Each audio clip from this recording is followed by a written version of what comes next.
శ్రీ గురుభ్యో నమః. శ్రీ గురుదేవా దత్త స్వరూపా మానవ రూపధరా ఋషీశ్వర పూర్వ సనాతన ధర్మోద్ధారణ భక్త సముద్ధరా పావన చరణ. లక్షమ్మది అనుమసముద్రంపేట అబ్బిపురం. ఆమెకి తన 13వ సంవత్సరంలోనే ఆత్మకూరుకి చెందిన అక్కయ్యతో వివాహమైంది. అక్కడి నుంచే ఆమెకి జీవితంలో కష్టాలు మొదలయ్యాయి. అత్తగారింట్లో ఆరడలు, భర్తకు అనారోగ్యం. అప్పట్లోనే వాళ్ళు కుటుంబంలోంచి వేరుపోవటం, బ్రతుకు పోరాటంలో ఆమె అల్లాడిపోతూ ఉన్నది. ఆ సమయంలోనే ఆత్మకూరులో రామాలయంలో స్వామివారు వచ్చి ఉండటం గమనించి ఈమె బర్రెలు తోలుకొని వస్తూ స్వామిని చూసి, స్వామివారు నీకేం కావాలమ్మా అని అడిగినప్పుడు, బ్రతుకు కష్టంగా ఉంది స్వామి, బ్రతుకు తెరువు కావాలి తండ్రి అని ఆమె ప్రార్థించింది.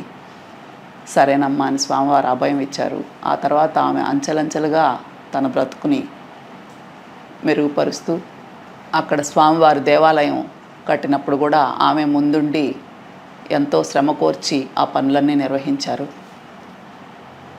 ఆ తర్వాత ఒకసారి స్వామివారు భర్తకి గండం ఉంది, భయపడొద్దు అని చెప్పినప్పుడు ఆ విధంగానే ఆయనకు అనారోగ్యం రావటం, మద్రాసుకి తీసుకెళ్ళి డాక్టర్ చూపించినప్పుడు ఆయన మందులు ఇచ్చి జాగ్రత్తగా వాడుకోమంటే ఊర్లో అందరూ ఆమెను తలా ఒక మాటని, అదేదో క్యాన్సర్ లాంటి వ్యాధి అయితే లక్షమ్మ దాచిపెట్టి ఇట్లా చేస్తుందని ఆమెను నిందించారని ఆమె బాధపడి గొలగముడికి వచ్చేస్తుంది.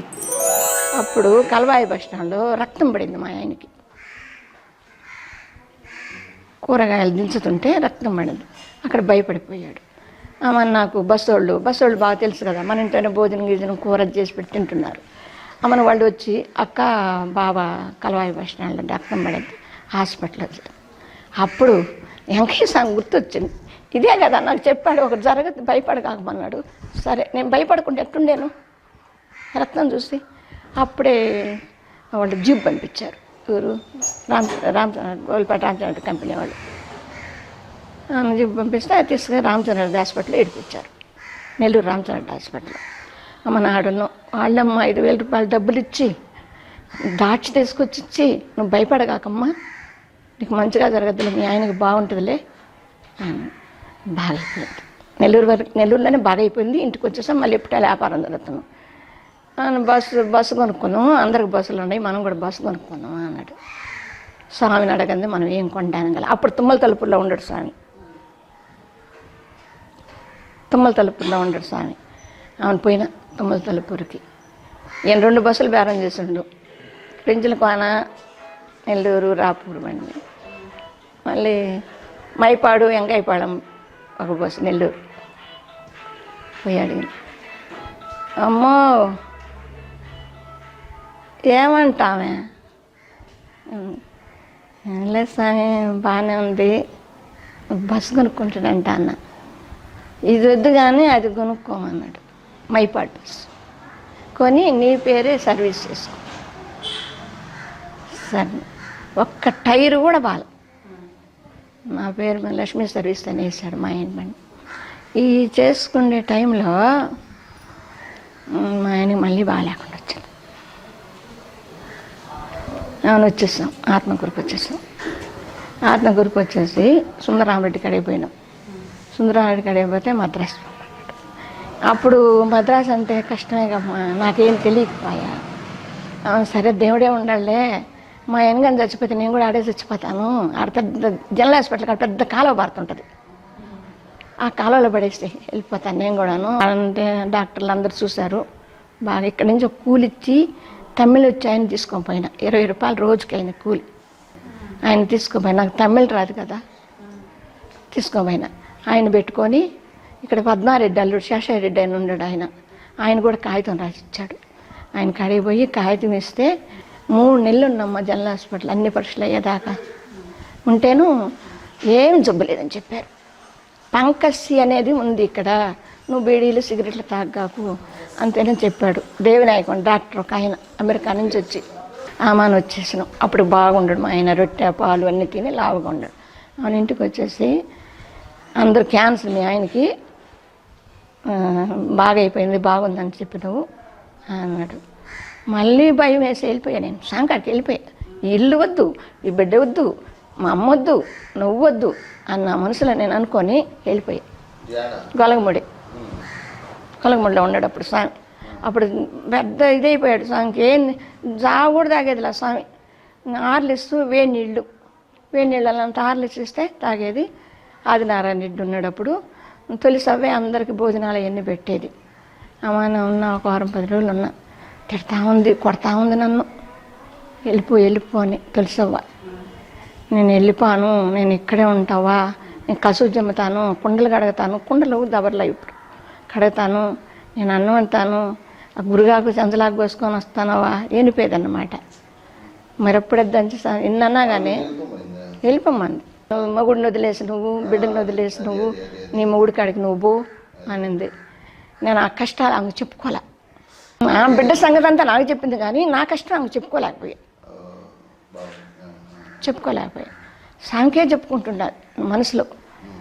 నన్ను ఇక్కడే ఉండేటట్టు స్వామి, నన్ను ఎక్కడే ఉండేటట్టు స్వామి, నాకు ఈ ప్రపంచమే నాకు వద్దు, ఈ బాధలు నాకు వద్దు, నాకేం తెలియటం లేదు అని చెప్పుకుంటా ఉండా. భూ పెట్టే ఆమెను మా ఇంకొక ఆయన ఫ్రెండ్ని తీసుకొని పాపని తీసుకొని వచ్చేసాడు. పిల్లొచ్చి కాళ్ళు 2 కరుచుకునింది. అప్పుడు మనసు తిరిగిపోయిందమ్మా నాకు. అయ్యా నా బిడ్డ వచ్చేసింది నేనే. అప్పుడు దాకా బిడ్డ అనుకోలే, భర్త అనుకోలే, ఏమనుకోలే. బిడ్డ వచ్చి ఇప్పుడు కాళ్ళు పడుకు అమ్మ అని అనింది అనుకో, అప్పుడు బాధ వేసేసింది. అప్పుడు అన్నాడు స్వామి, భూ పెట్టు పద్దు అన్నాడు. అవును. అప్పుడు అన్నం మాకు వచ్చిన వాళ్ళకి నాకు అన్నం పెట్టింది తెలుసవ్వా. తిన్నా కానీ నాకు నీ ఆధారం ఏం లేదు, నేను పోనన్నా. అప్పుడు బ్లాక్ అండ్ వైట్ ఫోటో తీసి ఆ ఫోటో పెట్టుకొని ఇవన్నీ చేసుకొని ఆయనకి ఇట్లా బాగా పైన నేను పోయి ఏం చేయాలా, నాకు కయ్య లేదు, కాలం లేదు, చేను లేదు, ఇల్లు లేదు, ఏం లేదు, నేను ఎక్కడ ఉండాలా, ఏం చేయాలా అని అడిగిన. అన్నీ అవుతాయి పో. 7 ముద్దలు వేసి కాగితాలు ఇచ్చాడు. 7 ముద్దల కాగితాలు ఇచ్చాడు, పట్టం ఇచ్చాడు. అయ్యి ఒక ముసలాయన వస్తే పట్టం కట్టించుకోమ్మా, చెదులు పట్టిపోతున్నాయి అంటే పట్టం కట్టించి పెట్టుండ. ఆమె ఏం చెప్పాడంటే నువ్వు ఏ పని చేయాలన్నా ఈ 7 ముద్దలు పెట్టుకొని పని చెయ్యి, అది కరెక్ట్ అవుద్ది. అయ్యో అమ్మో అక్కడ పెట్టి చేసుకో, పని అయిపోద్ది అని చెప్పాడు. నాకు చెప్పాడు. మేము చేను కొనుక్కున్నా అట్టే చెప్పాడు. ఇల్లు కట్టుకున్నా ఇల్లు ఆయనది, మాకేం లేదమ్మా. నువ్వు అప్పుడే ఇంక ఇల్లు తీసుకొని వస్తారు కదా, నన్ను తీసుకొని వచ్చేస్తారు కదా. అప్పుడు నేను ఇంకా అరబాల పడిపోయి ఏడుస్తూ ఉన్నా. ఆయన 4 నాపరాళ్ళు వేసిండ్రు, నాపరాళ్ళ మీద కూర్చున్నాడు. ఆయన ఎంత కష్టపడిండమ్మా ఎండలన, ఎంత సంపాదించుకున్నాడు ఆయన, దేవుడు అయిపోయాడు. అంత కష్టం మనం చేస్తామా? ఎండ తగిలితే ఇంట్లోకి వస్తాం, చొక్కా లేకుండా ఏం లేకుండా తడుపు బాత పెట్టుకొని ముందంతా దోపుకుంటాడు, వెనక కూడా దోపుకోడు.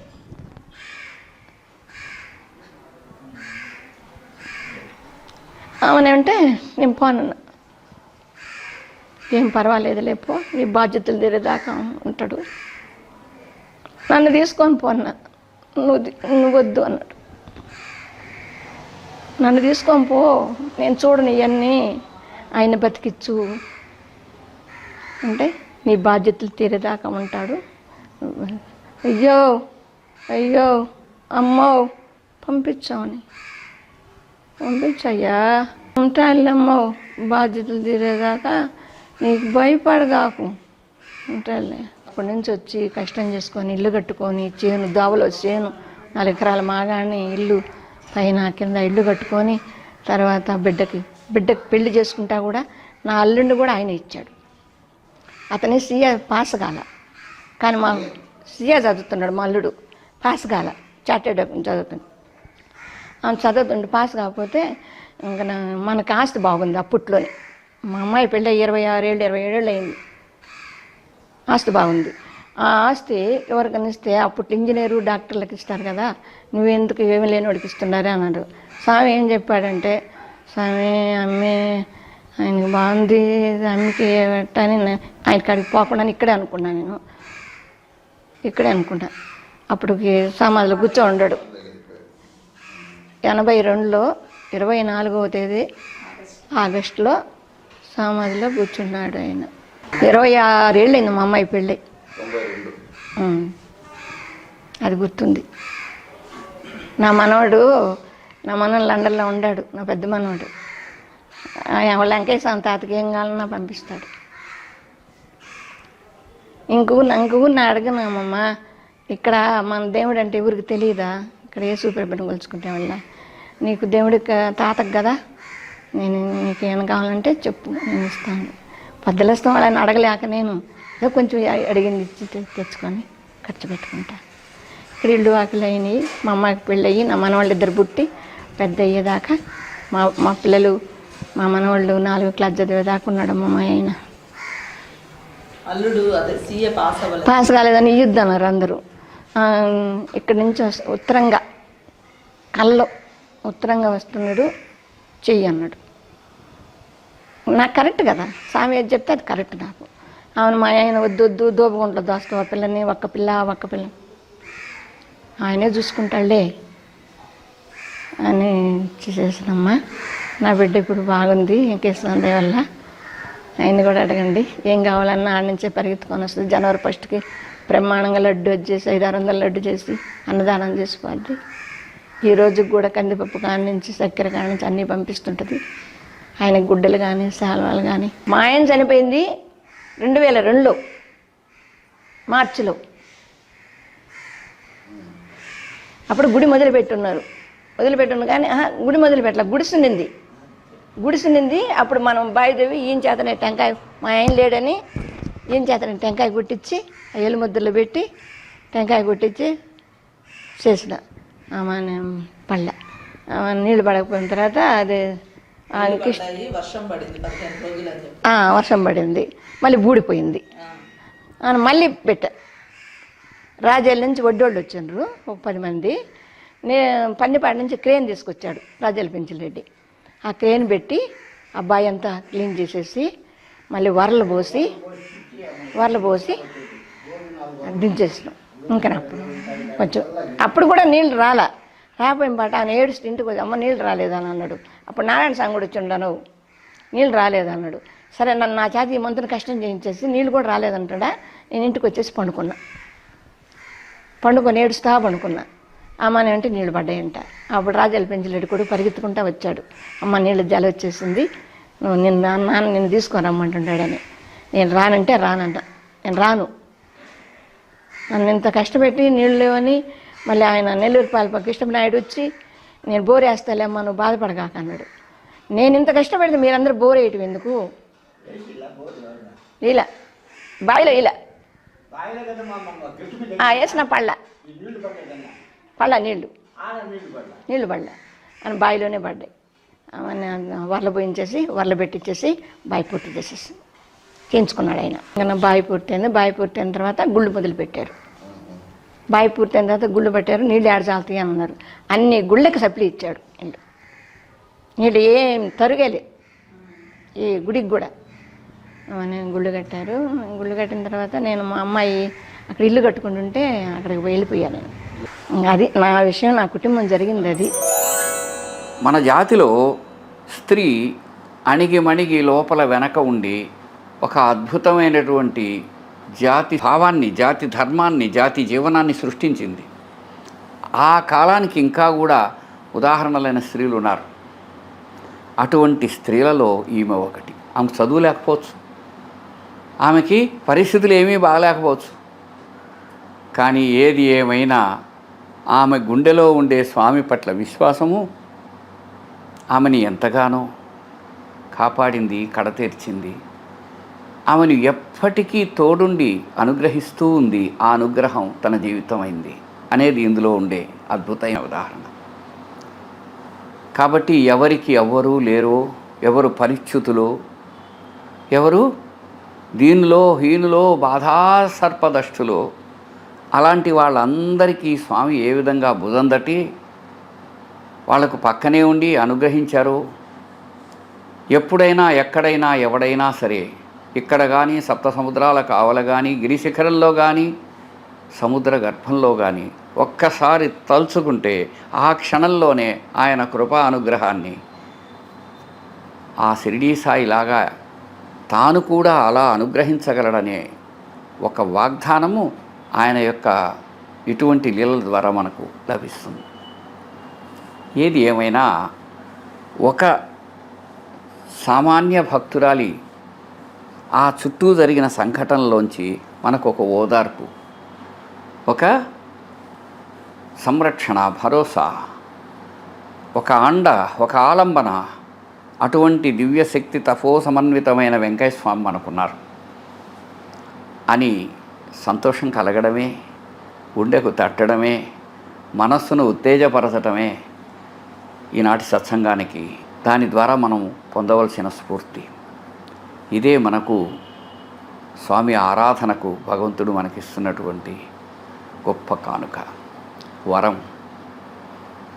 అందుకు పరవశిస్తూ స్వామికి నమస్కరిస్తూ సకల జనులకు స్వామి కృప లభించాలని ఆశిస్తూ అభిలషిస్తూ కోరుకుంటూ మనం ముందుకు సాగుదాం.